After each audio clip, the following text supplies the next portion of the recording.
All right, so welcome to Mark Vernon to the Gamecool Books podcast.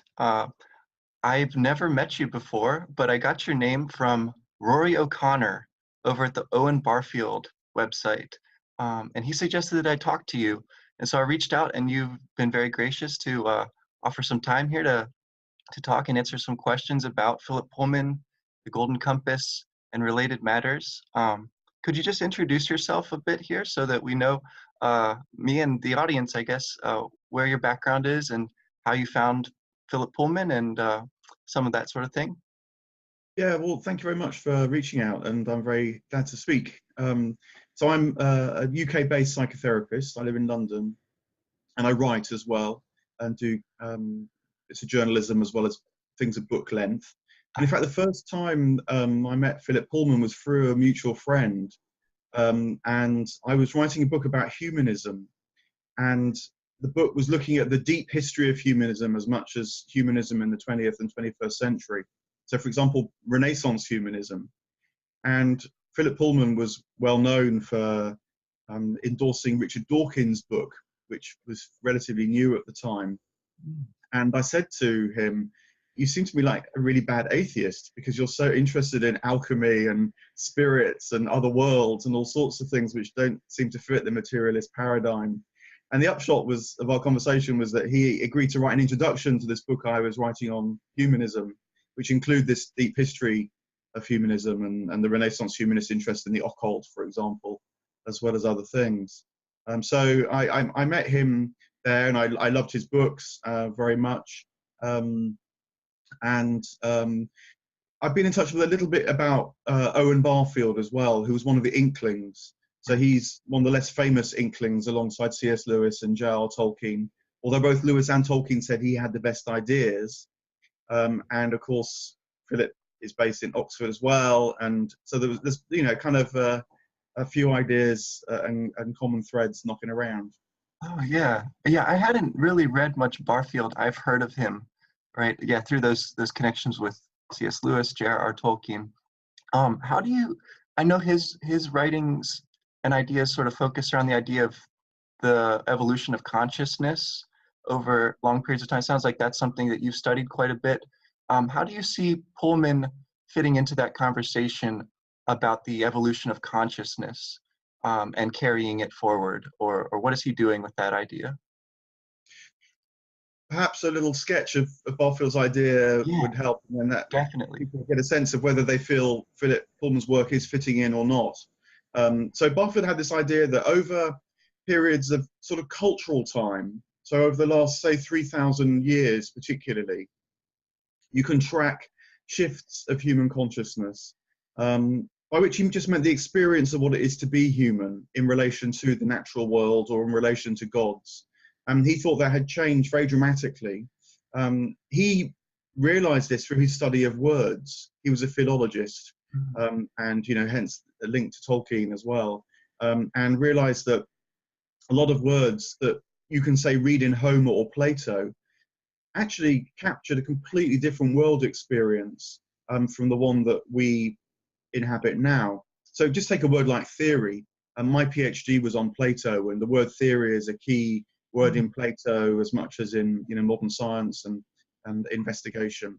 But theoria for Plato captured as much a sense of pilgrimage, that you would go on a journey that would sort of completely transform your worldview. So it was a very kind of embodied experiential engagement with the world and the cosmos, your mind for sure, but as much a kind of journey. So, for example, Plato's well-known myth of the cave, which is where prisoners are strapped to the back of the cave and they think they see reality, but it's just shadows dancing on the wall of the cave. And then they find their way out of the cave and eventually reach the sunlight after various kind of twists and turns. That would be a theoria for Plato, a journey that didn't just change your mental ideas about the world, but changed your experience of the world completely. That was the sort of prior sense of things.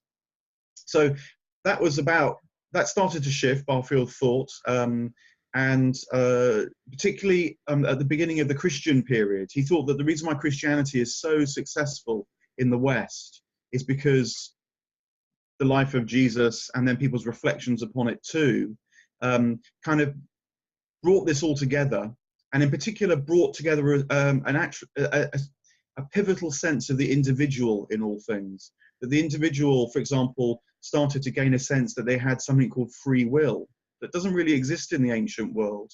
And conscience, for example, had started to emerge and becomes a very important thing.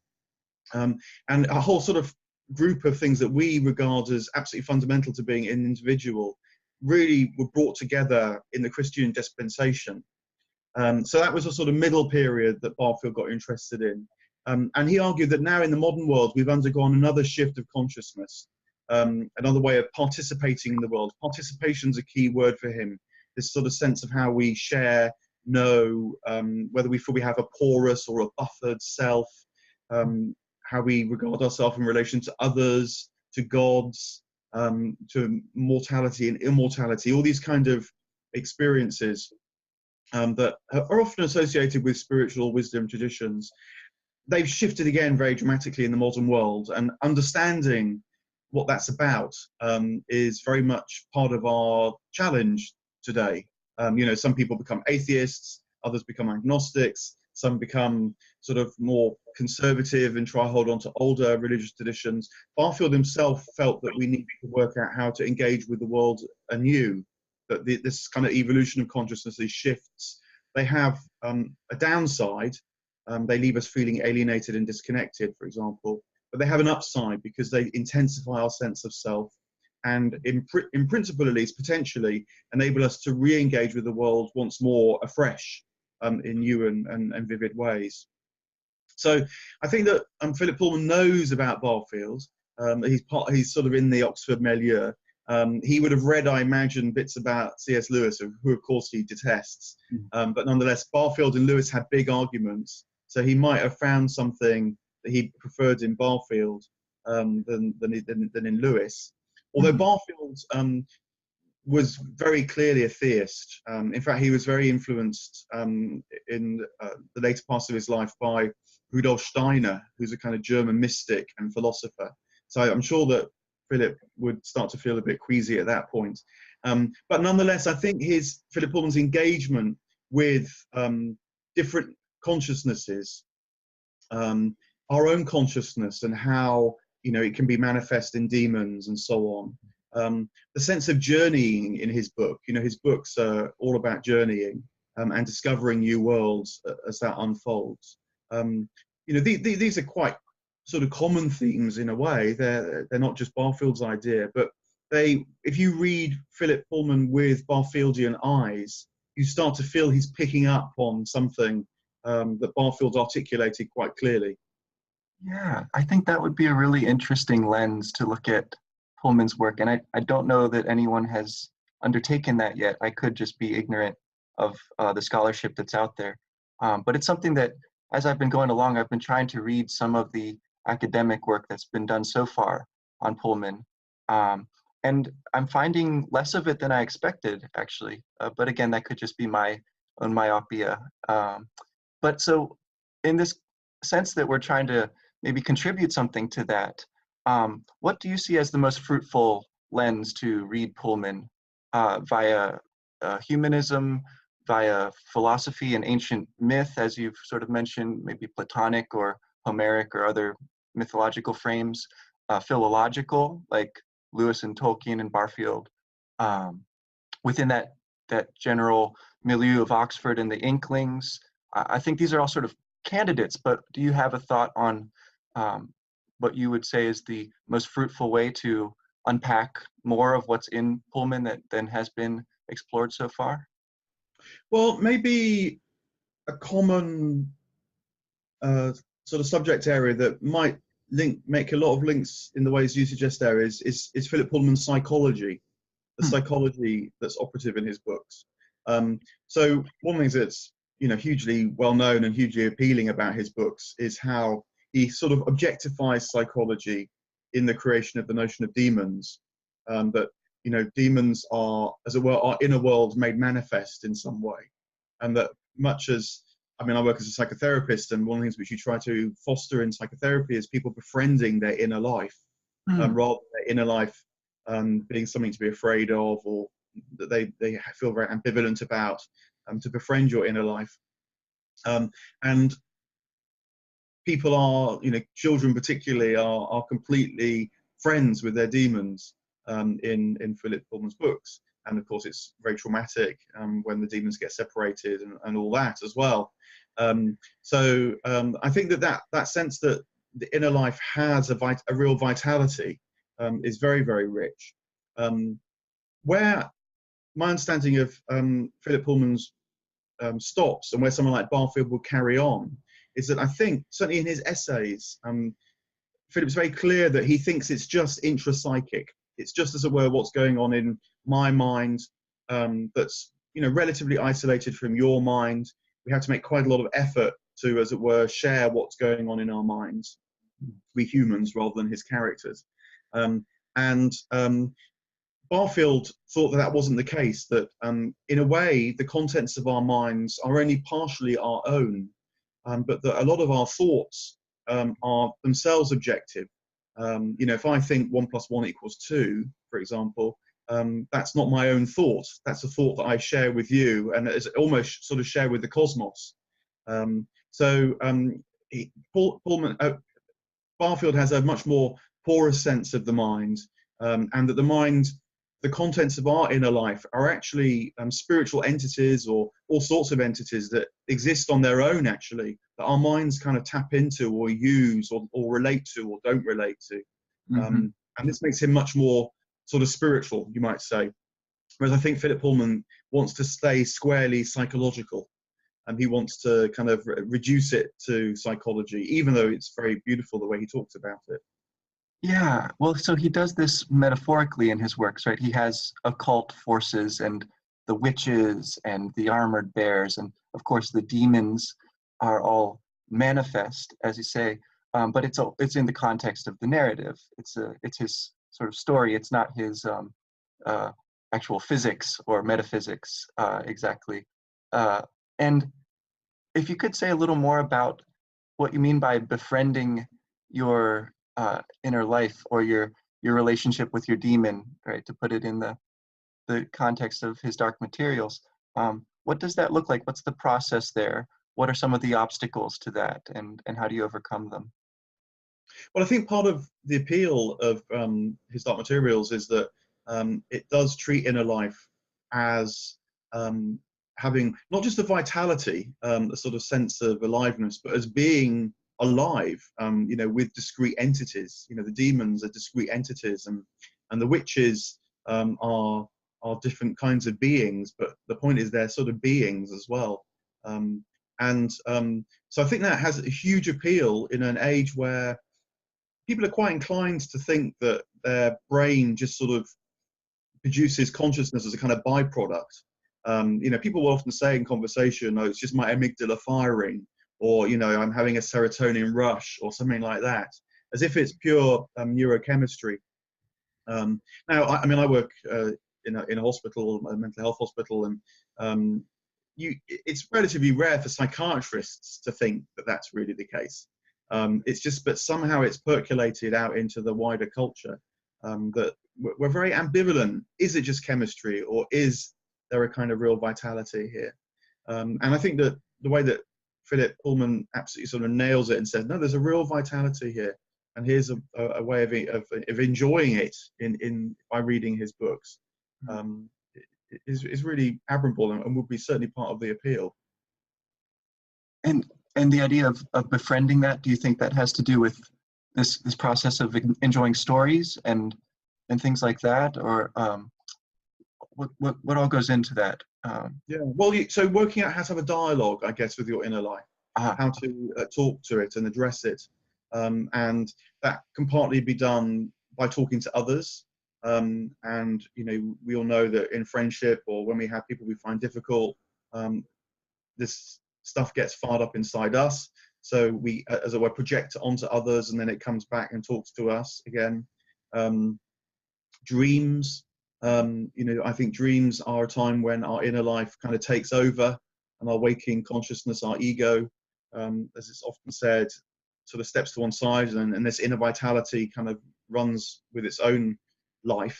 And so knowing dreams and then working out how to relate to dreams, how to hold your dreams in mind the next morning is a way of befriending your inner life, how to understand them, their images, and seeing the pattern of your life, because it's a sort of premise of psychology that we tend to act out certain patterns in life, even when we feel we have nothing to do with it. So an obvious example would be where we tend to make the same mistakes in relationships, say, and then we start to think, wait a minute, maybe this has got something to do with me, and understanding that. So that too is kind of a way of understanding and starting to talk to your inner life.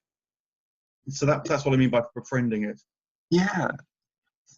And again, I find this really interesting in the sense of the conflict, or the contrast at least, between science and religion.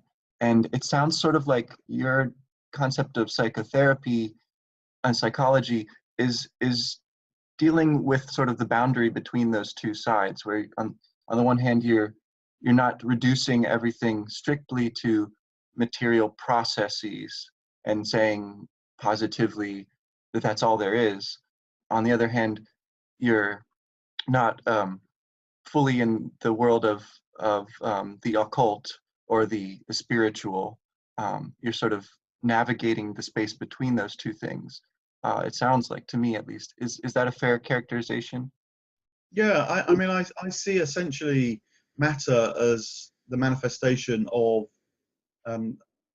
or spirit, say, but that's perhaps a bit too complicated or loaded a term. It means so many different things, but certainly matter is just one, as it were, end of a whole hierarchy of being. That would be a Platonic way of putting it. Plato thought that our bodies are just the tangible sort of pole of our whole being, that our bodies, for example, are animated by our souls, which just, the word animated is animus is the Latin for soul. It's what gives our body vitality, that makes it different from, say, stones. And when you meet someone, you don't just meet them as a body, you meet them as a character, as a person, kind of coming through their body. And if you've ever been with anyone who's died, you have this sense that something has left the body changes. So you have body, then you have soul. I think you can then have what you might call kind of spirit, which would be something a bit more collective. It's not just your own and what you're making of your life, but is a kind of vitality that's shared by, say, virtue of being a human being, or by being alive at a particular time. The Zeitgeist, Geist is the German for spirit, so that kind of notion. And then if you want to push it back a step further, you could get into some kind of pantheism, maybe a world soul, of which our individual soul is a kind of wave on a sea, and theistic notions could fit into that as well. That God is the kind of ground of all that being. So it's like a kind of an inverted cone or something.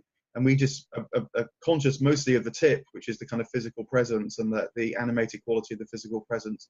But it's not that hard to get a deeper sense of this being that's continuous rather than one or the other. I think that the dualistic notion doesn't really take you very far. You just end up in fights of which one is it then. But, the minute you reflect on your own experience, you realize there's some kind of continuity going on.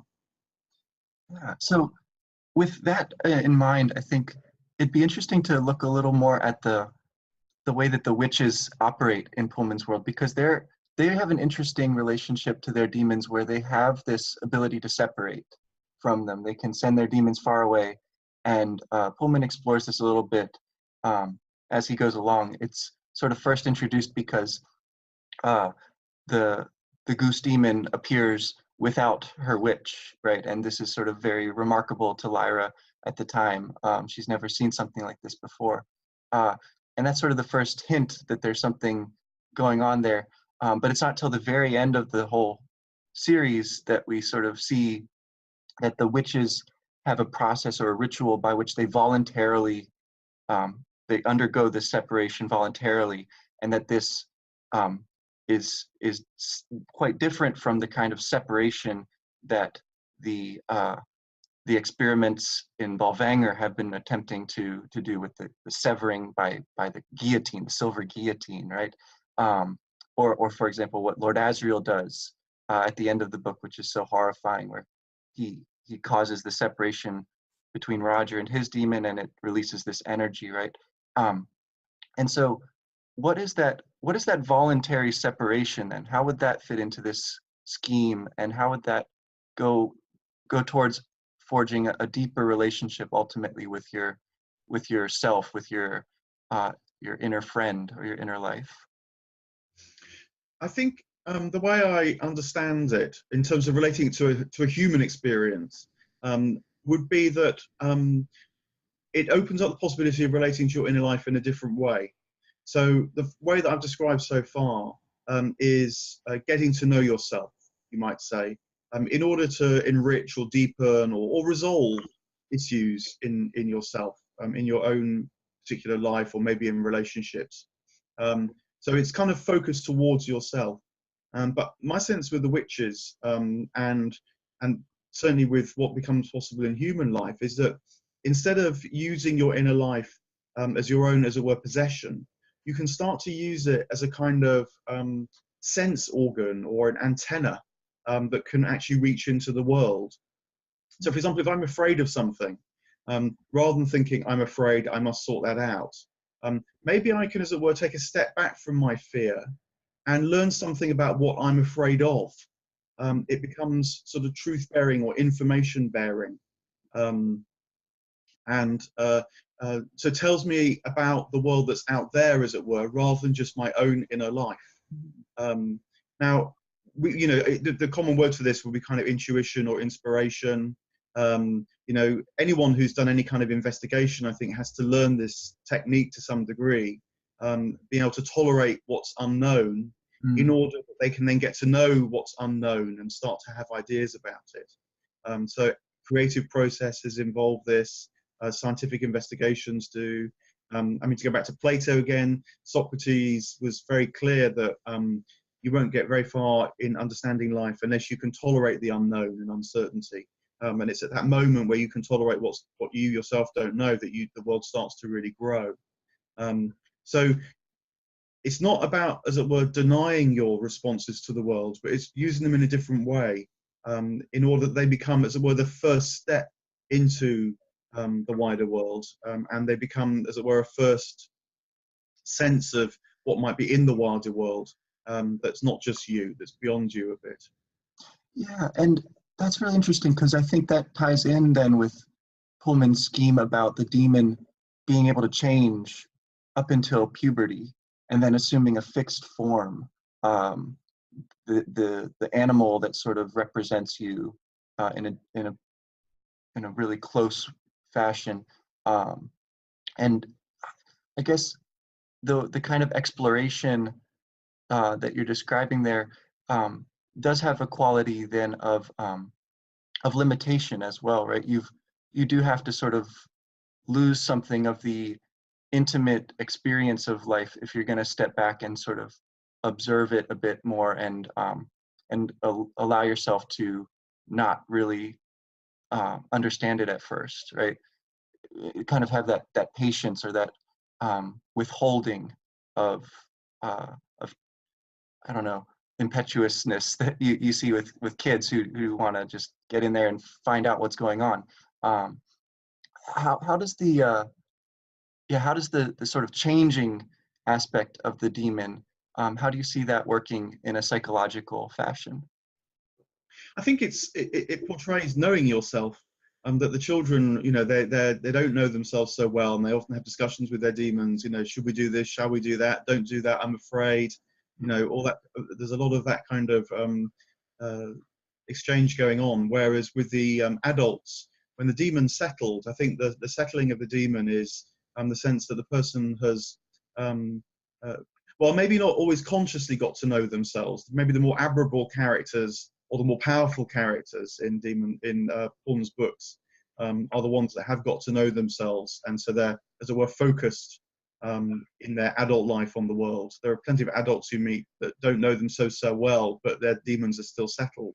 But yeah, it's something about how knowing yourself, knowing who you are, you've established your place in the world, and that becomes the springboard potentially at least, for an exploration of the world that's not really possible for the children.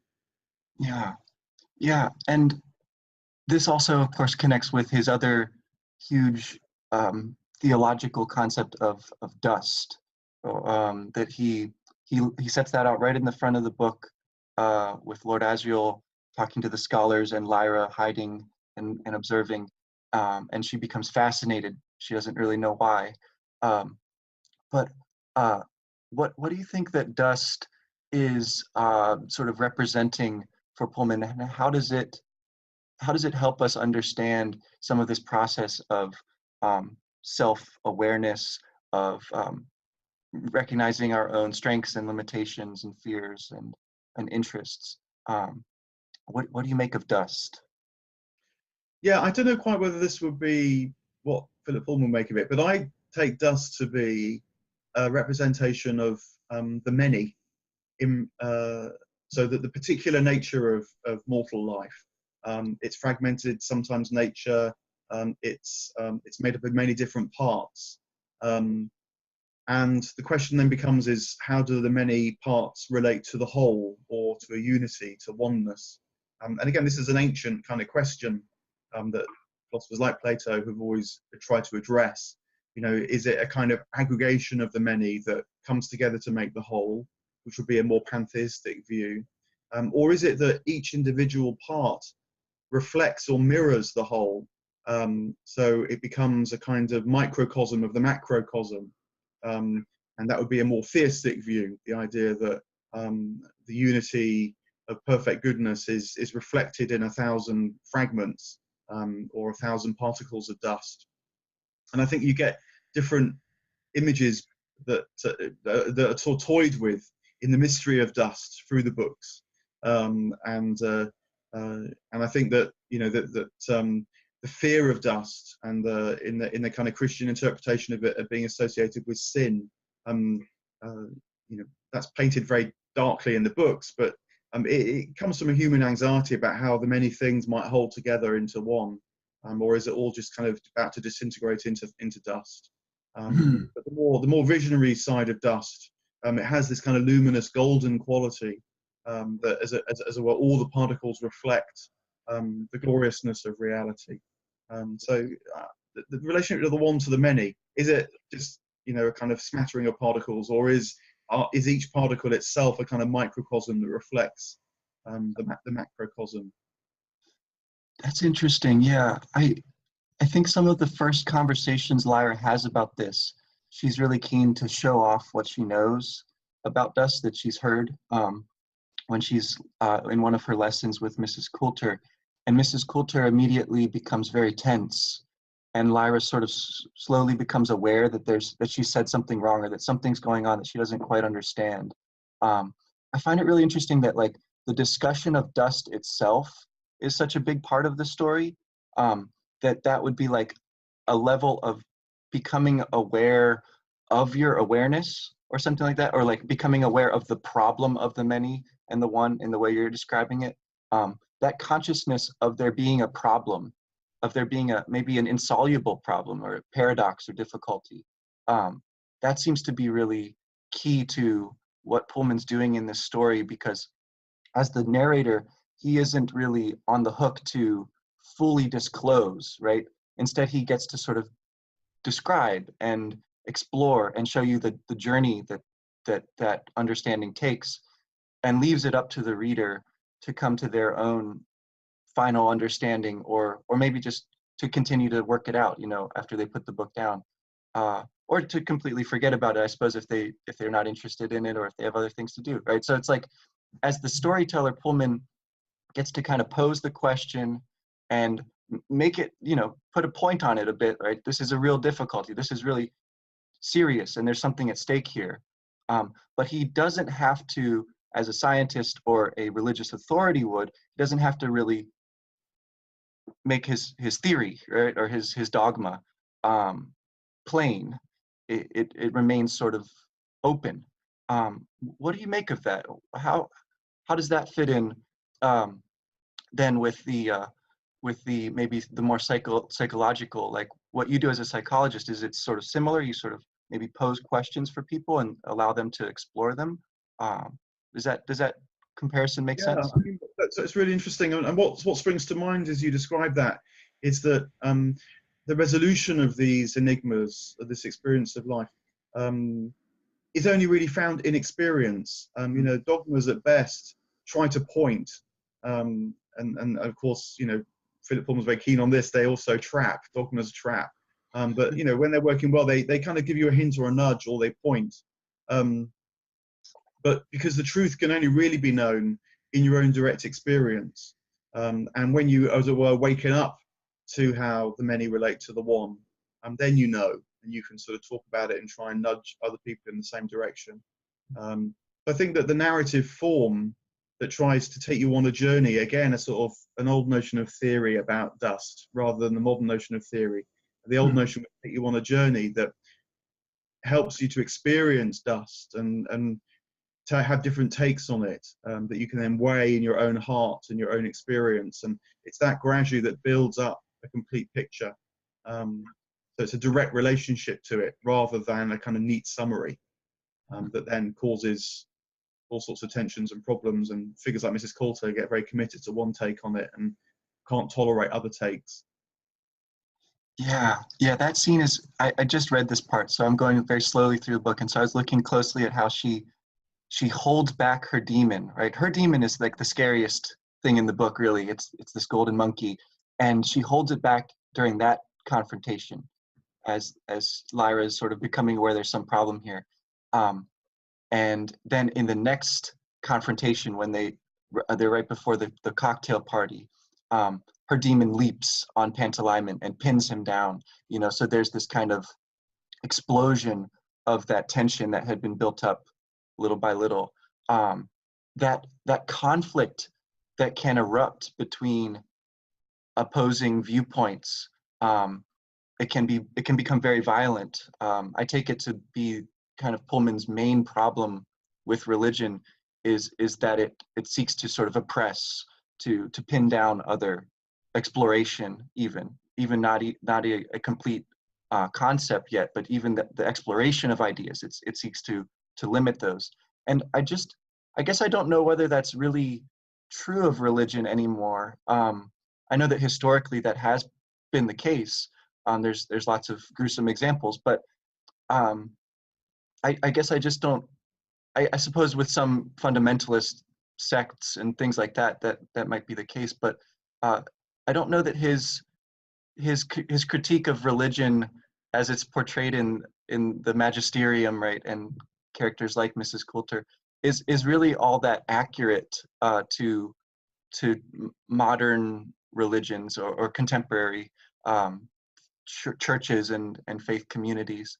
I saw in your bio that you had been a pastor or a priest. Is that right? And maybe you could talk about sort of what you see as the religious, I don't know, field these days, or that space. What's going on there, and how did you, I guess, sort of transition out of that space to the one that you're in now? Yes, I was a Church of England priest, and which is, you know, broadly speaking, a kind of more liberal church. It varies a bit around the world, but certainly in England, it's generally fairly liberal. But still, I felt the pressure of a kind of not magisterium like in the Roman Catholic Church, but a sort of conformity, and it felt very entrapping for a certain period of my life, and that was part of the reason why I left. But I think that now when I read Philip Pullman's books, this is where the books start to, you know, not really quite work for me. It's where it feels uncomfortable because it's like Philip Pullman's own dogmatism starts to dictate the narrative rather than the narrative being able to follow its own inner spirit and dynamic. And it's why, you know, the spoiler alert, the vision at the end of his Dark Materials, for me, just doesn't work at all, actually. It's a really big anticlimax. It's worth reading all the rest, but, you know, the actual, the end is a bit of an anticlimax because he doesn't really see God, I don't think. It's like his own fixed points of view just won't allow him to do that. and that kind of comes out in the text. And then, you know, so my own story, as it were, was going through my frustrations with the church, which I completely understand, and they are real, I think, still, even if they're not so extremely manifest as they, you know, have been at other times in the world. But there's still quite an implicit tyranny in the church that is very wary of exploration. It's very wary of people making mistakes, of personal development. If you ask Christians outright, they'd say, "Don't be ridiculous. Of course we're into that." But actually, there's quite an implicit wariness of all that. So I do understand that. That there's actually a psychotherapist called Donald Winnicott, British psychotherapist, who talked about how religions need to allow people to explore, to make mistakes, to toy, to try things out. Otherwise, they denude the human soul. They kind of reduce our experience of life. And I do think that happens a lot. You know, when religion is treated as if it's a sort of set of cognitive beliefs, rather than a participation with the world, to use Barfield's expression, that certainly feels it constrains people, it limits them. But funnily enough, although Philip Pullman is really into the exploration, his own beliefs and fixed points of view, towards the end, you know, particularly in the sort of climax, for me, they limit his dark materials. I'll be interested to see how it goes in the new trilogy. I've really, you know, I've read the first one. I don't know quite where it's going in terms of this bigger vision, of course, at all. But it's kind of it'd be an intriguing question for me to see whether that's changed in him at all. Yeah. So his new book should be coming out before too long. The continuation of this new trilogy, The Book of Dust. I am similarly all, you know, aflutter to see what he does to revise or to build upon that that conclusion in the Amber Spyglass. Which, yeah, I've heard that from a lot of readers, that one is a bit of a letdown in various ways, and a lot of them on the lines that you're describing, that it becomes too closed and too almost dogmatic, almost a caricature of what Pullman has critiqued about religion, but just from the other side, so to speak. And I see some of that as well. When I read these as a kid, I don't think I picked up on that much at all. You know, I just really loved the story. But rereading now, I think I'm beginning to see that sort of problematic space, and I suspect that Pullman is aware of that as well, and is kind of working that out in his further storytelling here. So just It will be fascinating, because I don't sense from what he says now, as opposed to before, that he's really changed his view on God or the church at all. He's still quite adamant about it. So it will be really interesting. Maybe his narrative is bigger than even, you know, him somehow. Some kind of magic like that will take over. Yeah. So to kind of close, I guess, what would your, given the sort of strictures within religion, maybe what would be the direction that it could take to become more viable, and what sort of directions could Pullman go in his new story that you think would help to open back up some of these avenues that seem like he had been sort of shutting down in his previous book? Well, to borrow a bit of Barfield thought that the imagination is the key human faculty for we humans now. And we need to learn that the imagination is not just mere fancy, it's not just entertainment, but the imagination is precisely that which brings the external world to us. You know, the imagination needs a lot of discernment, it needs testing, trying out, and so on. But nonetheless, it's how we reach into the world. And when something comes back with the ring of truth, then we know we've discovered something new about the world. And the Imagine delivers insights that sort of bed down, that expand our life, that have longevity, that produce new results. You know, it's a broadly romantic notion in the romantic tradition, coming from figures like Coleridge, which I know that Philip Pullman knows a lot about as well. But it's trusting that the imagination can tell you something objective as well as subjective. It's not just as well what's going on in your own mind, but there's a kind of inner life to the whole cosmos that the imagination can channel and communicate as well. You know, our great task in a way is to rediscover the inner life of all things, not just our own inner life, difficult enough as that may be. So that's broadly the direction I wonder whether Philip Pullman's really going to be able to run with, really taking the imagination seriously, and seriously not just telling us about our psychology, but maybe about the inside of the whole world. All right. Well, thanks again, Mark Vernon. I look forward to reading more of these authors that you've mentioned and continuing the conversation in the future. Thanks again.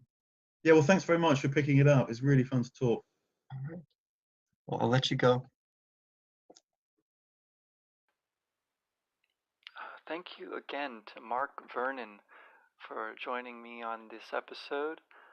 I really enjoyed speaking with him and with all the guests who I've been fortunate to have on. If I have this right, I was just checking his website. It looks like he's working on a book about Owen Barfield right now. So I hope that everything's going well with that. Now I'm going to transition us over to the musical arrangements for the imaginary video game. These will be the themes that I came up with, such as they are for John Fa, Farder Coram, the Zaal in the Eel Market, and the Spy Flies. Before that, though, just a quick announcement here. I'm really excited. I got to talk to Corey Olson, the Tolkien professor and president of Signum University, whose work I really admire, as you might know from listening to this program. He's been one of my role models in my own projects on Earthbound and the Golden Compass. And he has asked me to head the Signum Academy. So as part of Signum University and Mythgard, the offerings for adults, whether for credit towards a master's degree, that accreditation process is moving on as we speak, or just for fun, that's the Mythgard side of things, just for fans of great books and movies and video games. As part of that overarching project, the idea is that we'd like to offer content for younger listeners, readers, video game players as well. And so the Signum Academy began as a summer camp program a couple of years ago. Started with lectures by D. Brinkley on The Hobbit, and since last year grew to 4 different books. I did some lectures on The Hobbit. There were also discussions on C.S. Lewis's Lion, the Witch, and the Wardrobe, J.K. Rowling's Harry Potter and the Sorcerer's Stone, and Madeleine L'Engle's A Wrinkle in Time. And all of these, I thought, turned out really wonderfully. The goal moving forward is to create more courses, more projects, and reach more of an audience that would be through libraries, through study groups and school groups, homeschool groups, all sorts of nonprofits and literacy programs that we're hoping to work with to promote great literature. And so I'm really excited about it, getting back to work on it with other students, professors, and staff at Signum. And I wish you all a happy new year, and hope to have more news about that as we go along. So with that, announcements over, onto the songs.